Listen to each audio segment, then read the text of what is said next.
সঠিক মাপসহ মালপোয়া রেসিপি। তার জন্য 3 কাপ সুজি, 4 কাপ ময়দা, 3 কাপ চিনি, হাফ কাপ গুঁড়ো দুধ আর 1 চামচ আধ ভাঙা মৌরি গুঁড়ো দিয়ে মিশিয়ে নিতে হবে। এই মিশ্রণটার মধ্যে অল্প অল্প করে জল যোগ করে একটা ঘন ব্যাটার বানিয়ে নিতে হবে। এবার ব্যাটারটাকে 1 ঘন্টার জন্য ঢাকা দিয়ে রেখে দেবো। 1 ঘন্টা পরে দেখবে ব্যাটারটা আরেকটু ঘন হয়ে গেছে।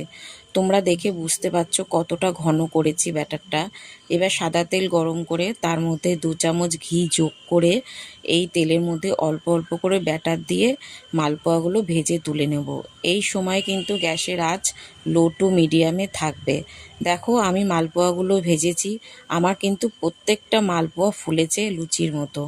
যারা যারা মালপোয়া বানাতে গেলে ব্যর্থ হও, আমার এই রেসিপিটা ফলো করে বানাও, দেখবে তোমাদেরও সমস্ত মালপোয়াগুলো এরকম লুচির মতো ফুলকো ফুলকো হয়েছে।